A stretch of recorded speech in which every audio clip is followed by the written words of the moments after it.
కందుకూరులో జరిగిన ఘటనకి కూటమి ప్రభుత్వం దిగ్భ్రాంతికి గురైందని, ఇప్పటికే డిప్యూటీ సీఎం పవన్ కళ్యాణ్ ప్రగాఢ సానుభూతి తెలిపారని, ఘటన దగ్గరికి వెళ్లిన వైఎస్ఆర్సీపీ నేతలు సానుభూతి తెలపాల్సింది పోయి సొంత అజెండాతో మాట్లాడడం విడ్డూరంగా ఉందని రాజానగరం ఎమ్మెల్యే బత్తుల బలరామకృష్ణ విమర్శించారు. ఈ సందర్భంగా స్థానిక గాంధీపురంలోని ఎమ్మెల్యే బత్తుల బలరామకృష్ణ తన నివాసంలో సిటీ జనసేన అధ్యక్షుడు వై శ్రీనుతో కలిసి ఏర్పాటు చేసిన మీడియా సమావేశంలో మాట్లాడుతూ, హత్యకు గురైన లక్ష్మీనాయుడు కుటుంబాన్ని కూటమి ప్రభుత్వం తరపున మంత్రులు పరామర్శించి అండగా ఉంటామని భరోసా ఇచ్చారని, అలాగే దోషులను కఠినంగా శిక్షిస్తామని తెలిపారు. ముఖ్యమంత్రి చంద్రబాబు నాయుడు, ఉప ముఖ్యమంత్రి పవన్ కళ్యాణ్ల సారథ్యంలో రాష్ట్రంలో కూటమి పాలన అద్భుతంగా ఉందని, అందరూ సంతోషంగా ఉన్నారని, శాంతి భద్రతలను కూడా అదుపులో ఉంచడానికి అన్ని రకాలుగా చర్యలు తీసుకుంటున్నారని అన్నారు. కందుకూరు ఘటనలో కూడా ప్రభుత్వం స్పందించి తగు చర్యలు తీసుకున్నప్పటికీ వైసీపీ నాయకులు అంబటి రాంబాబు, జక్కంపూడి రాజా, వంగవీటి నరేంద్ర విమర్శల పేరిట కులాల మధ్య చిచ్చు పెట్టే విధంగా మాట్లాడడం, ఉప ముఖ్యమంత్రి పవన్ కళ్యాణ్ని విమర్శించడం శోచనీయమని అన్నారు. ఒక జోడెత్తుల పాలనతో సుఖవంతమైన, సౌకర్యవంతమైన, ఆరోగ్యవంతమైన, ఆర్థికంగా బలపరుస్తూ ఆంధ్రప్రదేశ్ ప్రజలను ముందుకు తీసుకెళ్తాం. శాంతి భద్రతల విషయంలో చూస్తే గత ప్రభుత్వంలో కంటే అన్ని విధాల శాంతి భద్రతలు పూర్తిగా కంట్రోల్ చేసి గత వైసీపీ ప్రభుత్వ హయాంలో ఉన్నటువంటి విధ్వంసం, హింసని పూర్తిగా కూడా నిర్మూలించినటువంటి కూటమి ప్రభుత్వానికి ప్రజలు జేజేలు పలుకుతున్నారు. ఎక్కడా కూడా ఎలాంటి అవాంఛనీయ సంఘటనలు జరగకుండా, అసాంఘిక కార్యక్రమాలు జరగకుండా, ఎక్కడా కూడా ఎలాంటి గొడవలు, అక్రమ కేసులు, అట్రాసిటీ కేసులు లేకుండా ప్రశాంతంగా ఆంధ్రప్రదేశ్ రాష్ట్రం మంచి పరిపాలన అందించడంలో దేశంలోనే ప్రథమ స్థానంలో ఉందని మరొకసారి మీ అందరికీ కూడా గుర్తు చేస్తున్నాను. ఈ మధ్య కాలంలో కానీ చూసినట్లయితే కందుకూరి ఘటన, ఈ యొక్క కందుకూరులో జరిగినటువంటి ఘటనకి ఈ యొక్క కూటమి ప్రభుత్వం పూర్తి స్థాయిలో దిగ్భ్రాంతికి గురైనటువంటి విషయం మీ అందరికీ మరోసారి గుర్తు చేస్తున్నాను. ముఖ్యంగా మా యొక్క జనసేన పార్టీ అధ్యక్షులు, ఆంధ్రప్రదేశ్ రాష్ట్ర ఉప ముఖ్యమంత్రి వర్యులు శ్రీ కొణిదెల పవన్ కళ్యాణ్ గారు కూడా ప్రగాఢ సానుభూతి నా కుటుంబానికి తెలియజేస్తూ దిగ్భ్రాంతికి గురైనటువంటి విషయం మనందరికీ తెలిసిన విషయం. అలాగే కూటమి ప్రభుత్వం తరఫున కూడా మంత్రి నారాయణ గారు కానివ్వండి, హోమ్ మినిస్టర్ గారు కానివ్వండి, మిగతా మంత్రి బృందం కూడా వెళ్ళి వాళ్ళందరూ కూడా ఆ కుటుంబాన్ని ఓదార్చడం జరిగింది. అదేవిధంగా చూస్తే మా జనసేన పార్టీ తరఫున కూడా విప్ అయినటువంటి విప్పు మరియు తాడేపల్లిగూడెం శాసనసభ్యులు శ్రీ బొలిశెట్టి శ్రీను గారు కూడా వెళ్ళి అక్కడ కుటుంబాన్ని పరామర్శించి వారి యొక్క సొంత నిధులతో కాస్త ఆర్థిక సహాయం కూడా చేసి ఆ కుటుంబానికి మనోధైర్యాన్ని కల్పించడం జరిగింది. ప్రభుత్వం పూర్తి స్థాయిలో మీకు అండగా ఉంటుంది, చట్టరీత్యా తీసుకోవాల్సినటువంటి చర్యలన్నీ కూడా తీసుకుంటామని కూటమి ప్రభుత్వం తరఫున, తెలుగుదేశం పార్టీ తరఫున, ఇటు జనసేన పార్టీ తరఫున కూడా ఆ కుటుంబాన్ని పరామర్శించి ధైర్యాన్ని చెప్పడం జరిగింది. అదేవిధంగా ఆ కుటుంబానికి ప్రగాఢ సానుభూతిని కూడా తెలియజేయడం జరిగింది. అలాగే చూస్తే ఈ రాష్ట్రంలో శాంతి భద్రతలు అనేవి పూర్తిగా కంట్రోల్లో ఉన్నాయి. కంట్రోల్లో ఉన్నప్పటికి కూడా ఎక్కడో ఒక్కొక్క చిన్న చిన్న పొరపాట్ల వల్ల, లేకపోతే ఆ వైసీపీ వాసన ఇంకా గడుస్తున్న కొద్దీ కొంతమందిలో ఆ భావజావాలు పోక కొంతమంది అక్కడ ఇక్కడ కొన్ని కార్యక్రమాలు జరుగుతున్నాయి. కానీ కూటమి ప్రభుత్వం, పోలీసు యంత్రాంగం పూర్తి స్థాయిలో వాటిని తొక్కి పెట్టి ఎక్కడికక్కడ ఏ విధమైనటువంటి అసాంఘిక కార్యక్రమాలు జరగకుండా కూడా కంట్రోల్ చేస్తున్నాం.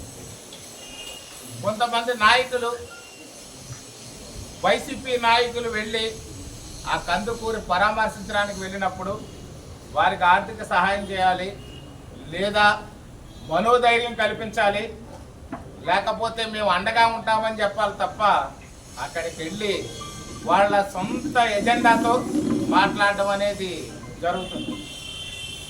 వారి యొక్క ప్రభుత్వ హయాంలో ఒక ప్రశ్న నేను అడగాలనుకుంటాను. ఎక్కడైనా ఏదైనా ఇలాంటి హత్యలు జరిగినప్పుడు కనీసం దాని గురించి మాట్లాడారా అని నేను ఒక్కసారి ప్రశ్నిస్తున్నాను. అదేవిధంగా చూస్తే ఎన్నో భయంకరమైనటువంటి హత్యలు జరిగినాయి.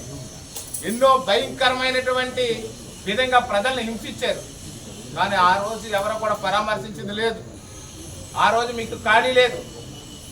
ఆ రోజుని పరామర్శించడం కానీ, ఆ కుటుంబానికి మనోధైర్యం చెప్పడం కానీ, ఆ కుటుంబానికి సానుభూతి చెప్పడంలో కానీ మీ అందరికీ కూడా చేతులు రాలేదు, నోరు రాలేదు, సమయం చాలలేదు. ఆ విధంగా ప్రవర్తించినటువంటి తీరు మీ నాయకుడు జగన్మోహన్ రెడ్డి ఉన్నారు. ఆ యొక్క జగన్మోహన్ రెడ్డి ఎక్కడైనా ఏదైనా జరిగితే తాడేపల్లి ప్యాలెస్, బెంగళూరు ప్యాలెస్ను వదిలి బయటకు వచ్చిన పరిస్థితులు ఉన్నాయా అని నేను ఒక్కసారి అడుగుతున్నాను. నేను ఏ రోజైనా తాడేపల్లి ప్యాలెస్ వదిలి ప్రజల కష్టాల్లో ఉన్నారు, ప్రజల బాధల్లో ఉన్నారు, హత్యకు గురయ్యారు, రకరకాల ఇబ్బందులు, భయంకరమైన భయానకమైన పరిస్థితుల్లో కూడా మీ యొక్క నాయకుడు జగన్మోహన్ రెడ్డి ఒక్కసారైనా బయటకు వచ్చాడా అని మీరు ప్రశ్నించుకోవాల్సిన అవసరం ఉంది. అదేవిధంగా చూస్తే ఎన్ని విపత్తులు ఎదురైనా కానీ ఒక్కరోజు కూడా బయటకు రాలేదు. ప్రజా పరిపాలన గాలికి వదిలేశారు. అలాంటిది ఇప్పుడు ప్రజలు గుర్తుకొచ్చారు మీకు. అదేవిధంగా చూస్తే మాజీ ఇరిగేషన్ శాఖ మంత్రులు అంబటి రాంబాబు గారు పరిస్థితి గురించి మన అందరికీ తెలుసు. ఇరిగేషన్ శాఖ మార్చులుగా పనిచేశారు. ఆయన పోలవరంలో తట్టబట్టేయలేదు. ఎక్కడ కూడా ఎలాంటి ప్రాజెక్టులు కూడా కనీసం కన్నెత్తి చూడలేదు. కన్నెత్తి చూడడానికి ఆయన సమయం ఉండేది కాదు. సంబరాలు చేసుకోవడంలో అంబటి రాంబాబు గారు ఉండేవారు. అవి ఎలా ఉండేయంటే ఆయన సంబరాలు చేసుకుంటూ కేవలం తెలుగుదేశం, జనసేన, భారతీయ జనతా పార్టీ నాయకులు తిట్టడానికి మాత్రమే ఆయనకు మంత్రి ఇచ్చినట్టుగా ప్రవర్తించేవారు. సాగునూరు లేదు, ఎత్తిపోతల పథకాలన్నీ కూడా ఎండిపోయినాయి, కాలువలన్నీ ఎండిపోయినాయి, ప్రాజెక్టులన్నీ కూడా ఆగిపోయినాయి. అలాంటి పరిస్థితుల్లో కూడా ఏ రోజు ఏ ప్రాజెక్టు చూడలేదు, ఏ ఎత్తిపోత పథకం కూడా చూడలేదు, రైతుల కష్టాలు ఏంటో చూడలేదు. పంటలకు సాగునీరు లేక రైతులు అల్లల్లాడిపోయి, కౌలు రైతులు, పంటలు పండించే రైతులు ఆత్మహత్యలు చేసుకున్న కనీసం ఒక్కసారి కూడా పరామర్శించిన దాఖలేవు. కానీ ఈవేళ ఆయనకున్నటువంటి ఆలోచన చూడండి. ఎంతసేపు ఇలాంటివన్నీ ఎక్కడో చోట పాయింట్ దొరుకుద్దా దాని మీద మాట్లాడతాం. అధికారం ఇచ్చినా ఈ జనసేన పార్టీకి పడి ఉండడమే అతనికి లక్ష్యం. అధికారం లేనప్పుడు జనసేన పార్టీ మీద మాట్లాడడం ఒకటే ఆయన పని. వేరే కార్యక్రమానికి జగన్మోహన్ రెడ్డి గారు అప్పగించలేదు. కేవలం జనసేన పార్టీని తిట్టడం, పవన్ కళ్యాణ్ గారిని తిట్టడం, లేకపోతే కూటమి పార్టీని, ప్రభుత్వాన్ని తిట్టడం తప్ప ఆ రోజున కూడా ప్రతిపక్షంలో, ఆయన అధికార పక్షంలో ఉన్నప్పుడు కూడా, మేము ప్రతిపక్షంలో ఉన్నప్పుడు కూడా ఆ రోజు కూడా పవన్ కళ్యాణ్ గారిని తిట్టడమో లేదా తెలుగుదేశం నాయకులు తిట్టడమో తప్ప ఆయన శాఖ మాత్రం ఎప్పుడు ఆయన శాఖ పట్ల పనిచేయలేదు. ఆయన శాఖ పట్ల ఎలాంటి బాధ్యత కూడా ఆయన తీసుకోలేదు. ఏదైనా సమయం దొరికితే మాత్రం సంబరాలు చేసుకునే అంబటి రాంబాబు గారు ఈరోజు మాట్లాడుతున్నారు. అలాగే చూస్తే జక్కంపూడి రాజా గారు కాప్ కార్పొరేషన్ చైర్మన్ చేశారు. చేసి ఏం పని చేశారు అని అడుగుతున్నాను. ఇక్కడ కాపులకి ఆయన 5 ఏళ్ల కాలంలో ఏం పాటు పడ్డారో అని చెప్పి అడుగుతున్నాను. కాపు కార్పొరేషన్ పేరుతో ఒక్క లోన్లు ఇచ్చారా అని అడుగుతున్నాను నేను. అదే విధంగా చూస్తే గతంలో 2014-19 మధ్యలో తెలుగుదేశం పార్టీ హయాంలో విదేశీ విద్యుత్ ద్వారా ఎంతో మంది పేద కాపు విద్యార్థులను విదేశాలు పంపించి, వేల మందిని విదేశాలు పంపించి బ్రహ్మాండమైన విదేశీ విద్యని వారికి వచ్చేటట్టు చేసి, వారికి కావలసినటువంటి ఆర్థిక పరంగా ప్రభుత్వం సపోర్ట్ ఉండి ఆ కాపులందరినీ కూడా అభివృద్ధి చేసింది ఆ రోజు తెలుగుదేశం పార్టీ. కానీ వైసీపీ ప్రభుత్వ హయాంలో ఒక్కడైనా కాపు కార్పొరేషన్ నుంచి కానీ, వైసీపీ ప్రభుత్వం ద్వారా కానీ ఒక్క కాపు నిరుద్యోగుని కానీ లేదా ఒక కాపు విద్యార్థిని కానీ మీరు ఎప్పుడైనా విదేశాలు పంపించి ఆ విద్యకు తోడ్పాటు ఇచ్చారా అని చెప్పి మీరు ఆత్మ పరిశీలన చేసుకోవాలని మీకు ఒకసారి గుర్తు చేస్తున్నాను. అలాగే కాప్ కార్పొరేషన్ తరఫున మీరు సొంతంగా ఆడిట్ పెట్టి దాని యొక్క వివరాలన్నీ కూడా తెలియజేస్తానని పలుమార్లు ప్రెస్ మీట్లో చెప్పారు. కానీ ఎక్కడైనా మీకు ఆ యొక్క వివరాలు ఎక్కడైనా తెలియజేశారా? కాపు కార్పొరేషన్ ద్వారా కాపులకి ఏమన్నా ఉద్ధరించారా? అసలు కాపులకి ఎప్పుడైనా మీరు సహాయంగా నిలబడ్డారా? అసలు మీరు ఏ కులానికైనా సహాయంగా నిలబడ్డారా? ఒక్కసారి మీరు ఆత్మ పరిశీలన చేసుకోవాలి.